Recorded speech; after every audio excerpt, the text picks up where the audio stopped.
Líder SA, o olhar do amanhã. Oferecimento, recrutamento mais humano e inteligente. Acesse niara.online e saiba mais.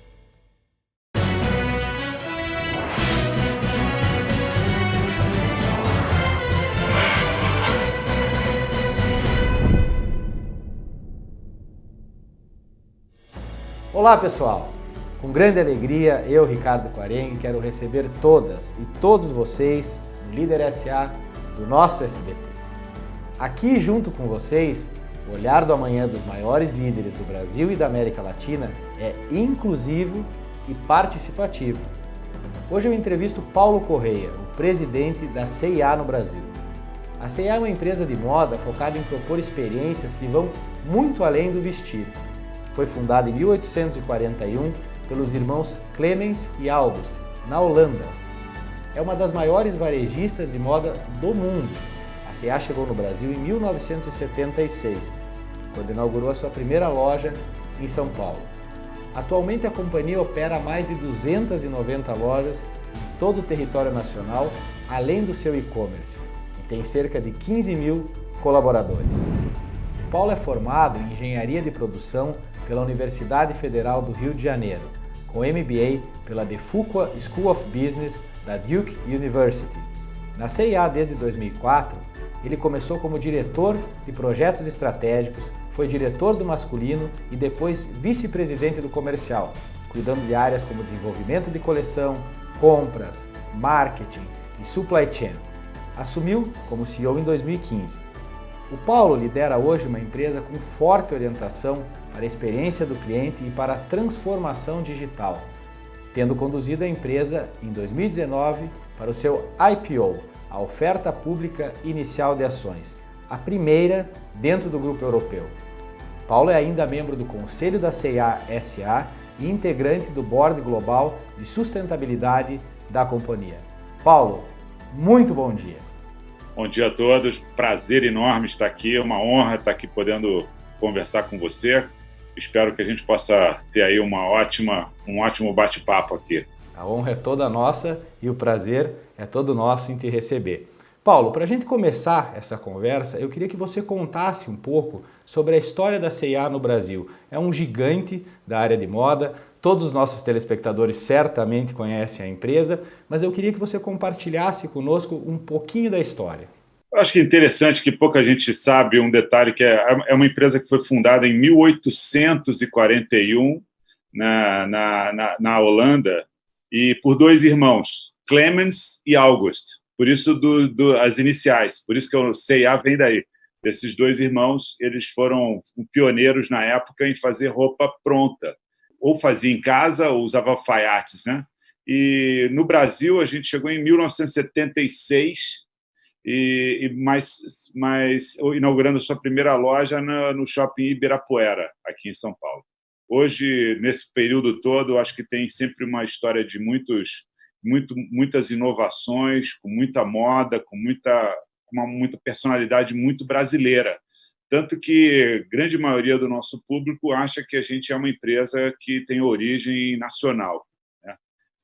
Talvez seja a mais nacional do nosso segmento, que a gente tem muito orgulho, que mostra exatamente a nossa conexão com o nosso público-alvo. A gente sempre teve muito cuidado e muito carinho em construir produtos e coleções para os brasileiros e para as brasileiras, né?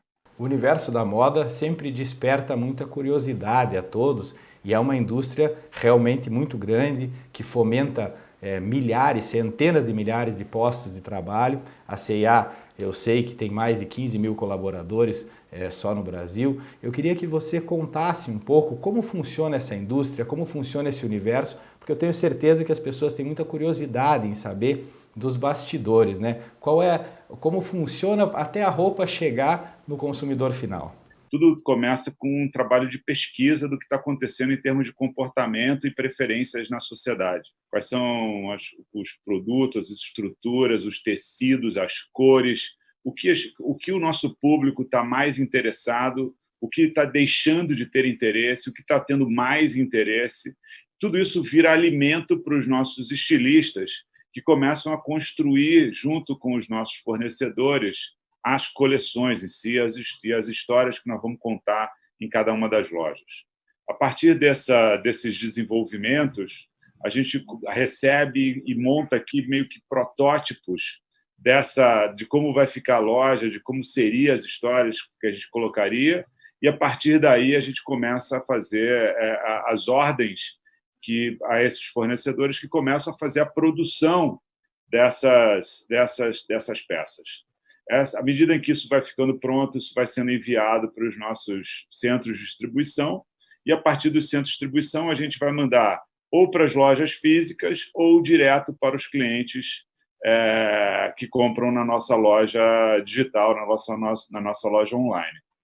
Então, na hora que o produto chega na loja, nas lojas físicas, ele tem um endereçamento, ele tem os lugares em que ele deveria ser exposto para exatamente criar uma experiência para quem está entrando na nossa loja que seja fácil, que seja simples, que consiga traduzir os desejos e os interesses naquele momento que está acontecendo no ano. Então, por exemplo, agora, né, dando um exemplo, estamos chegando no verão, produtos muito desejados são shorts, né?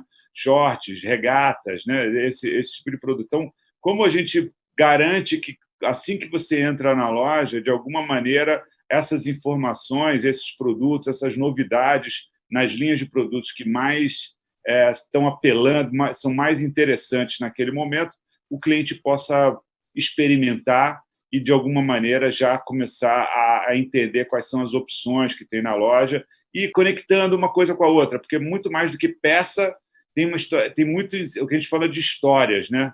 Então, o que combina com o que funcionaria com o que, né? Então, parte de cima, parte de baixo, acessório, calçado, lingerie, roupa de ginástica. Então, acaba sendo uma história muito completa, né? De você imaginar como as nossas clientes, os nossos clientes vão se vestir, como a gente pode ajudar eles na jornada de compra a construir esses looks e essas alternativas em termos de produto. Tudo está sempre baseado num propósito muito forte, que a gente entende que a moda é uma forma de você se expressar como indivíduo para a sociedade. Às vezes de um jeito mais consciente, às vezes de um jeito menos consciente, mas no fundo, é o seu estado de espírito. Na hora que você escolhe qual é a roupa que você vai vestir no início do dia, é o seu estado de espírito que também está falando. E o que a gente veio fazendo nos últimos anos foi tentando trazer um posicionamento, de fato, mais plataforma. Então, essas são as opções, com menos julgamentos ou com menos indicação de que isso está ou isso não está na moda. A moda está em você, a moda está no jeito da sua personalidade, a moda está na sua expressão individual, e nosso papel é de poder oferecer diversas alternativas para que você possa ser você mesmo do melhor jeito que você quiser. Esse é um pouco do fundamento que está por trás, e isso eu acho que é uma história que tem sido um motor bastante importante para a gente, porque eu acho que apela muito exatamente para a realidade de hoje, que todo mundo quer quer ter a sua autoralidade, quer ser como você é mesmo, e não sendo mais vítimas de uma ditadura no passado que talvez existisse, né, de tendências, etc. Isso é muito legal. Inclusive, no nosso programa, eu tenho o hábito de dizer que o nosso programa é inclusivo e não exclusivo, como normalmente na televisão se denomina uma entrevista ou um programa. Você falou a respeito da experiência do consumidor. Eu imagino que tenha sido um enorme desafio esse momento que nós estamos vivenciando, em função de que a C&A sempre foi uma loja em que nós víamos um grande fluxo de pessoas na loja física, né? Como vocês se adaptaram a esse novo momento em que necessariamente eu imagino que tenha havido uma migração para a área de e-commerce, por exemplo, né?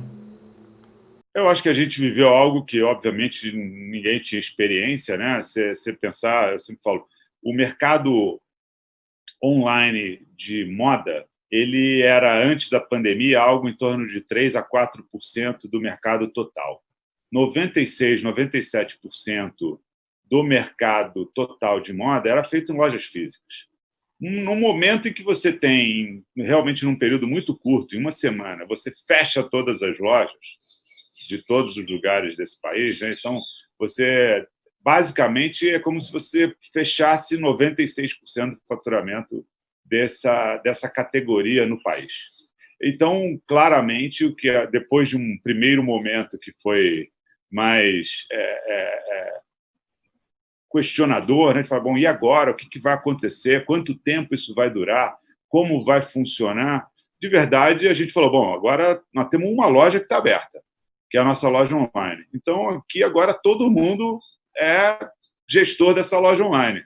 E eu acho que a gente foi vendo ao longo dessa jornada um conjunto de soluções, foi desenvolvendo um conjunto de soluções e de processos e de caminhos para os nossos clientes que passassem exatamente por essa experiência, porque se a loja física está fechada, se as pessoas não podem ir a C&A, então vamos levar a C&A as pessoas, né? A gente já tem uma loja online, nós precisamos trazer mais pessoas para essa loja online, dar a possibilidade de mais pessoas poderem interagir e experimentarem a experiência online pura, né? E isso foi o que aconteceu, né? A gente viu realmente um crescimento muito forte, né? Então, por exemplo, no segundo trimestre, a gente cresceu o nosso faturamento online em mais de 360%. Então, mais de 4,5 vezes o valor que a gente vendeu no ano passado. Isso realmente é um crescimento muito forte, né, num período de tempo muito curto, e que demonstra exatamente todo esse esforço que a gente fez de poder oferecer a C&A e levar ela na casa das pessoas. Mas foi mais do que isso, porque, como eu falei, né, a gente serve essa sociedade, esses comportamentos, essas tendências. Uma vez que as pessoas estão eminentemente em casa, o comportamento de se vestir passa a ser diferente também.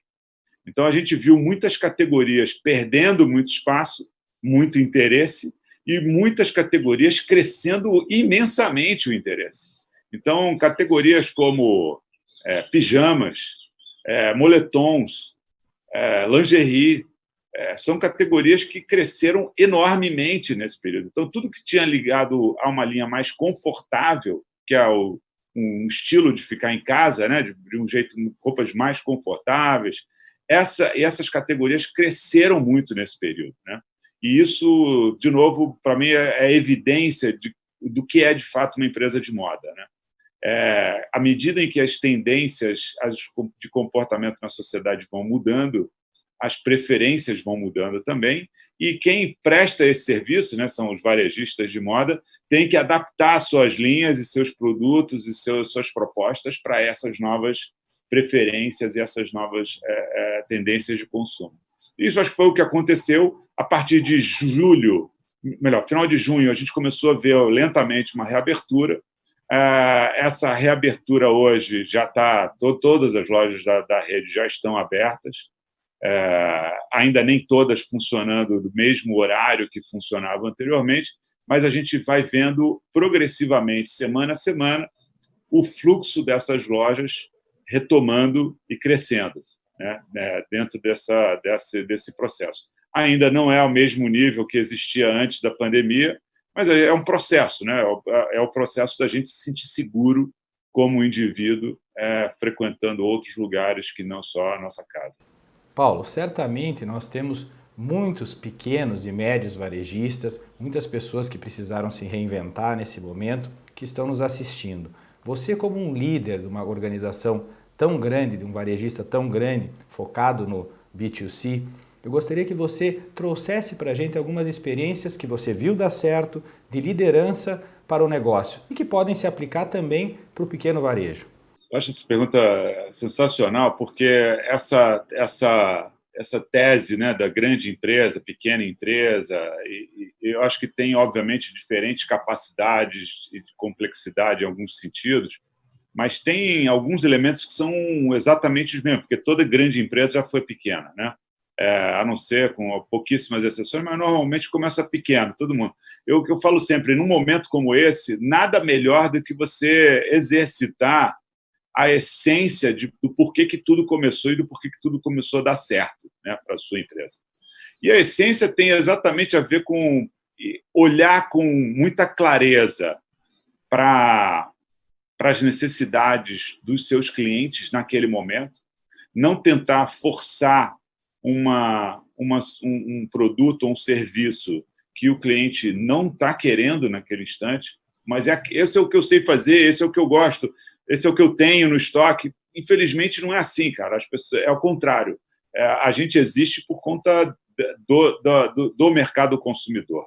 Então, entender, e acho que esse é o espírito do empreendedor, na hora que ele começa um negócio, ele vê uma oportunidade de atender algum buraco, alguma oportunidade na sociedade em termos de tendência de comportamento ou de consumo. E à medida que você olha com muito carinho, muita atenção para essa tendência, você desenvolve os seus produtos e serviços para aquela situação. E daí começa o seu negócio, e é aí que ele começa a ir bem, porque, de fato, tem demanda para aquilo que você está fazendo. Porque a demanda veio como uma leitura bem feita ou uma adaptação bem feita que você foi fazendo dos seus produtos ou dos seus serviços. Então, eu falei sempre bastante isso na pandemia, no final do dia, assim, volta para a sua essência, antes de mais nada. É o caminho mais curto, independente da sua situação, qualquer que seja a situação, melhor, pior, melhor, de fato, a essência deveria ser o ponto de partida e sempre uma consistência na sua atuação, né? O segundo elemento, obviamente, a gente falou bastante sobre isso também naquela época, com mais ou menos ênfase. Eu imagino que um pequeno e médio empreendedor viveu isso com muita violência, talvez ainda esteja vivendo, que é a dimensão financeira, né? Da dimensão do caixa, né? Então, proteger o caixa, olhar de fato, ser ultra conservador com suas despesas, ser super rigoroso em fazer novas compras, em assumir novos compromissos, é uma dimensão que é a responsabilidade número 1, para mim, também, do empreendedor. E o terceiro elemento que eu colocaria muito forte nessa equação é a dimensão do time em si, né? Essa é uma hora de reconexão. Independente da crise, independente do desafio, independente da situação de contexto que pode ser mais ou menos desafiadora, é importantíssimo para o líder estar próximo do seu time, entender quais são as angústias, tentar, de alguma maneira, contextualizar e ser o mais transparente possível em relação ao que está acontecendo no mercado, o que está acontecendo com a empresa, quais são os desafios, quais são os planos, o que tem na cabeça, o que tem na ideia. Então, esse diálogo verdadeiro, genuíno com o seu time e uma proximidade, então, isso com muita consistência, eu acho que é muito importante. Eu, por exemplo, tenho, até hoje, um fórum que a gente fez aqui com os top 50 aqui da companhia. Na época da pandemia, eu falei, cara, uma vez por semana eu vou conversar com eles sem uma pauta fixa, sem uma mensagem, falando o que está acontecendo, como é que eu estou me sentindo, como é que eles estão se sentindo, o que eles estão vendo nos times, o que está acontecendo, uma conversa mais profunda, eu diria, mais humana, em todos os sentidos, para realmente a gente poder passar por essa história todos juntos, né? Isso ninguém tem experiência em passar por uma situação dessa. Ninguém pode falar que tem essa experiência. Então, nós estamos aprendendo juntos. E vai ser mais fácil e vai ser mais ágil se a gente passar, de fato, juntos, estivermos perto, trocando ideia, dialogando e construindo soluções em conjunto. Então, esses seriam meus 3 pontos que eu daria aqui para os empreendedores que estão nos ouvindo, sem nunca perder aquele espírito empreendedor, aquele otimismo, aquela visão de que, cara, tem um jeito para fazer essa história acontecer. O empreendedor não desiste fácil. O empreendedor está sempre imaginando outras soluções, como que ele pode fazer. Então, não pode perder esse espírito, porque é esse espírito que trouxe você até antes da pandemia, esse é o espírito que vai te levar para pós-pandemia também. Movimento sempre gera movimento, né? Tendo atividade, consistência, como você falou, energia positiva, fica um pouco menos difícil atravessar essas dificuldades. A C&A fez a abertura de capital em 2019, fez o seu IPO e você liderou esse processo, né, Paulo? Eu queria que você compartilhasse conosco como ele aconteceu. Parece-me que, inclusive, é a primeira operação mundial da C&A a fazer um movimento desses. Conta pra gente como foi isso. Olha, Ricardo, assim, é uma história longa, né, que de verdade tem exatamente a ver com um posicionamento do grupo como um todo, olhando para as diversas oportunidades. A empresa tem empresas que eles chamam de private equity, né, que é de investimento em outras empresas no mundo inteiro. Tem empresas de real estate, né, imóveis, também no mundo inteiro. E tem empresas de varejo, né? Então, no momento como o Brasil estava vivendo, um pouco para trás, fica difícil, com toda essa dimensão de dólar, etc., você ser ultra competitivo no de respeito a você competir com oportunidades, tantas oportunidades no mundo em termos de investimento em tecnologia, de outras empresas. Então, isso significava para a gente uma disputa interna muito forte por recursos. E o que surgiu como alternativa foi exatamente de dar a possibilidade para a operação no Brasil, que é uma operação que tem a marca mais amada do mundo da moda, né?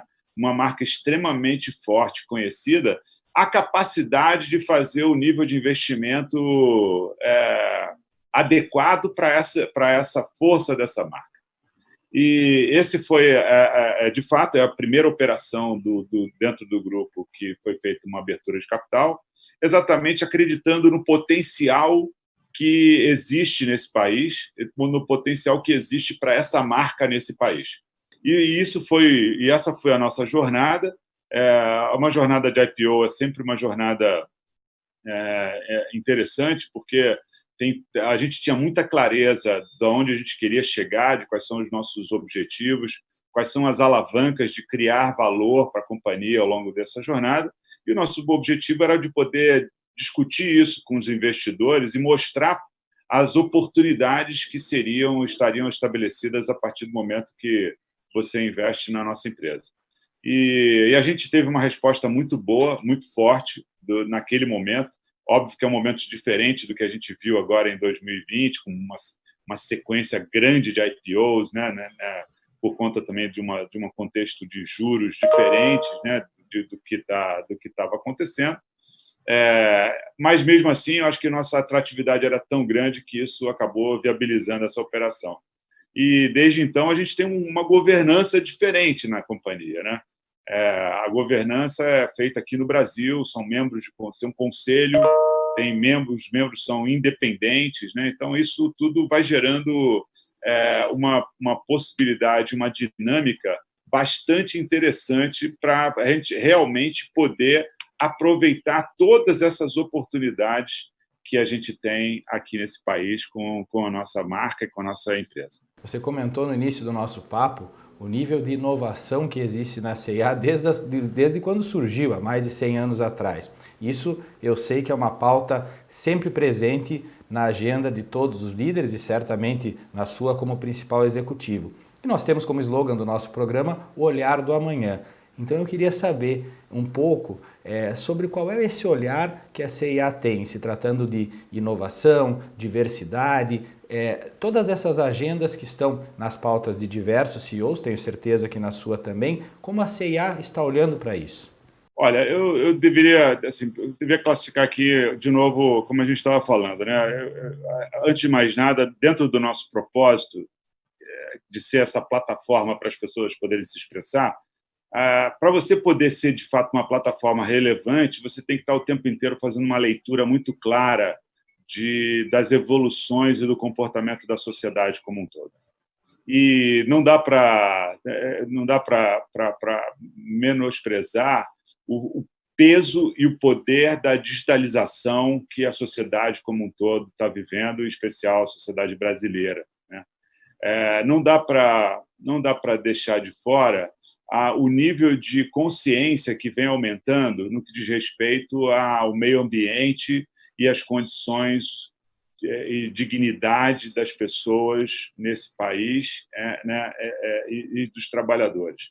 Então, é óbvio que quando isso como é que a gente traduz isso para a nossa realidade de uma empresa de moda em si, né?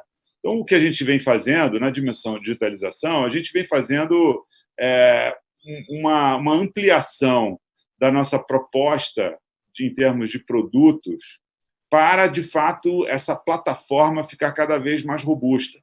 Então, a gente lançou, por exemplo, esse ano, o nosso marketplace, em que a gente já tem agora mais de 120 vendedores, desde joias até produtos de beleza, a produtos de como você veste também os seus pets, né, os seus cachorros e gatos, passando por outros acessórios. Então, na verdade, a gente está ampliando a forma como as pessoas podem se expressar através da moda. E elas se expressam também através de produtos de beleza, da casa, de decoração. Então, isso a gente vai aumentando, isso de fato passa a ser uma proposta maior nossa do que ela era antes, né? Então, isso, para mim, é um exemplo nesse sentido.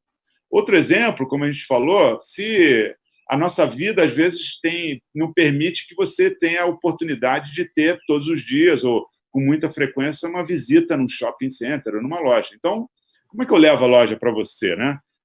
Então, além da loja online, a gente tem o nosso aplicativo, que está cada vez mais robusto. A gente tinha 500 mil pessoas que usavam o nosso aplicativo mensalmente em dezembro do ano passado.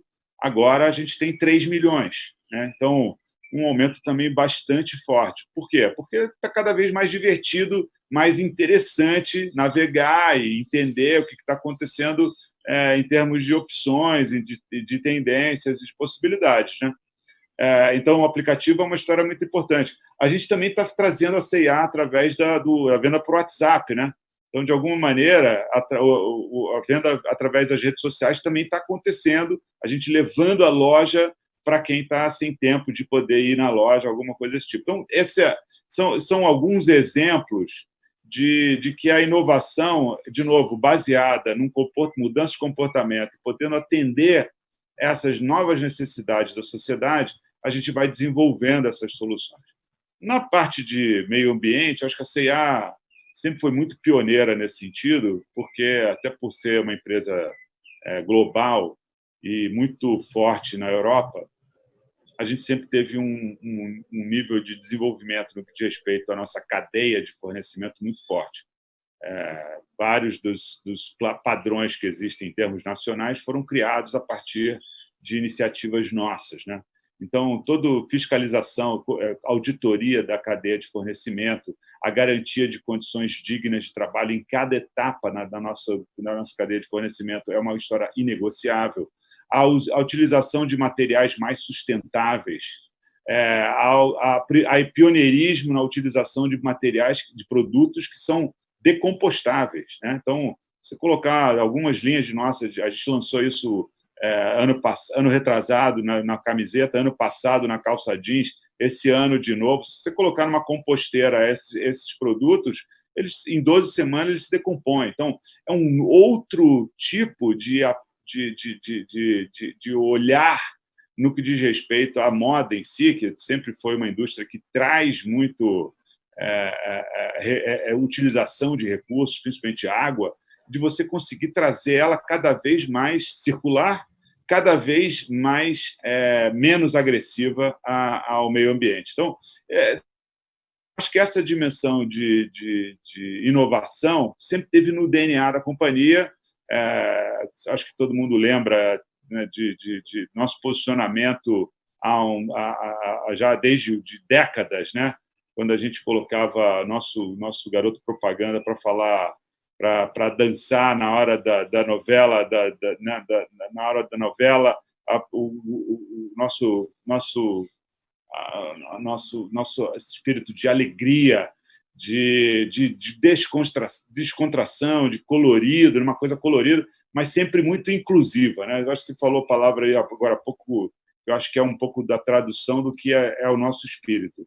a moda a moda é para todo mundo, né? A moda tem que ser para todo mundo. Nosso papel sempre foi de trazer a moda para toda a sociedade. Agora, por exemplo, semana passada a gente lançou uma coleção que traz uma estilista renomadésima internacional, que não é a primeira vez que a gente faz isso, mais uma vez fizemos isso, a preços de C&A. Então, a pessoa pode comprar um vestido que foi assinado pela Diane von Furstenberg e pagar o preço de C&A e parcelar 5 vezes no cartão de crédito.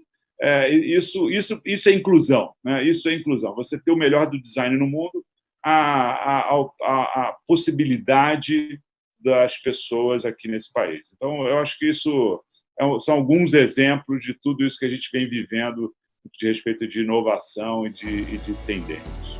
Paulo, infelizmente nós chegamos ao final do nosso programa. É muito bacana saber que uma empresa tão grande como a C&A tem essa compreensão de ter na sua pauta, na sua agenda, diversidade, inclusão. Isso é realmente importante para que a gente tenha um país melhor. Paulo, eu quero te agradecer imensamente pelo seu tempo, por estar aqui conosco, em nome do SBT, em nome do Líder SA. Muito obrigado. Obrigado a você, é um prazer enorme. A qualidade das perguntas desse debate aqui mostra aí a competência do trabalho que vocês vêm fazendo.